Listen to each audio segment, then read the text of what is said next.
What's up, everyone? Welcome to the Power Play with CJ. Trying to focus in on the couple expansion draft thoughts. I ran a mock expansion draft over on Power Play Insiders. You guys should check that out. But just a couple general thoughts. There's going to be protections involved on a lot of these guys, and you look at it and say to yourself, okay, Anaheim, Columbus, and the New York Islanders, possibly Nashville. Will be offering, and I'm sure other teams too will be offering up picks for you to not take other, players that aren't protected per se, but we're going to give you a first round pick not to take them. So they're protected. I think you look at the Ducks situation, their young defenseman with Sami Vatanen and Josh Manson. That's lose one of those guys would be tough. And if you're Anaheim, do you risk giving up a first round pick to hold on to your assets at hand? And if you're George McPhee, you take the first round pick and get another asset from the Ducks. That's what you do. Same thing with Columbus. Columbus is really in a I'm trying to think the best way to describe it. They're in a gluttony of good young players that are just available to be had. Losing Josh Anderson or someone like that would suck. So have a first round pick given up. There's supposed to be a deal in place for a first round pick in any Columbus Blue Jackets prospect not named Sonny Milano or Pierre-Luc Dubois. For the Golden Knights not to touch Anderson and a few other guys. And again, if you're McPhee, you got to stockpile assets. You're starting from scratch. The cupboard's barren. You got to get as many picks as you can so you can start, getting a farm system going. It's just that simple. Which brings me to my next point. The Islanders kind of the same argument. Strome's not protected. Brocknowski with the guys. If they would dangle a first round pick to not take one of those guys, and you can still get Calvin DeHaan, it's good. It's a good situation to be in. Nashville.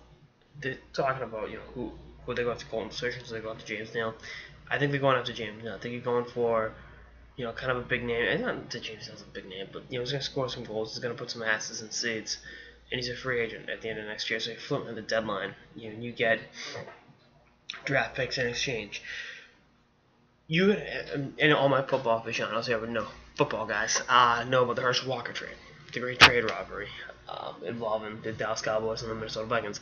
They thought Jimmy Johnson was a dumbass when they traded all these players to Herschel Walker for Herschel Walker. And what Jimmy Johnson did was in turn flipped all those guys for picks.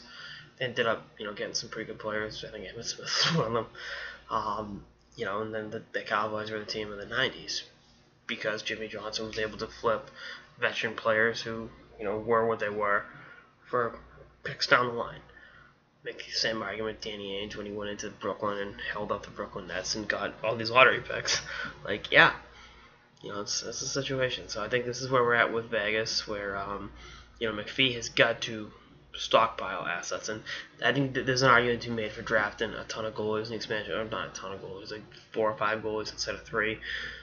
If I'm McPhee, I draft 3, and in my mock, I got him taking Flower, Antti Ranta, and Philip Grubauer. Obviously, Grubauer was drafted and developed by the Capitals while George McPhee was running the show.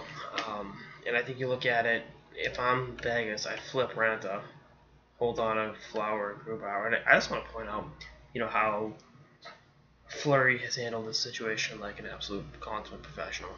The guy's got 3 Stanley Cup rings, no movement clause to stay with the only team he's ever played for, and here he is waiving it to go to a team that's not going to be that good, and to open up a spot for Matt Murray to be the guy in Pittsburgh. So you got to tip your hat to him at the end of the day. And I know it's a business, but these are people at the end of the day as well. So good on Flower for doing that. I think Flower as your opening night starter is kind of an advantageous situation. So we'll see what happens with Vegas in the next couple of days. But they're going to be not that far off from competing, but George McPhee and company cannot get too hung up on competing with the guys they're going to get from this expansion draft. They've got to flip assets. They got to get as many draft picks as possible, stockpile, young players, build a farm system, and go from there. So that'd be my strategy if I was running the Las Vegas Golden Knights. Anyway, that's all I got. Episode of the Power Play with CJ. Stay tuned for episodes for the season and beyond. Later, guys.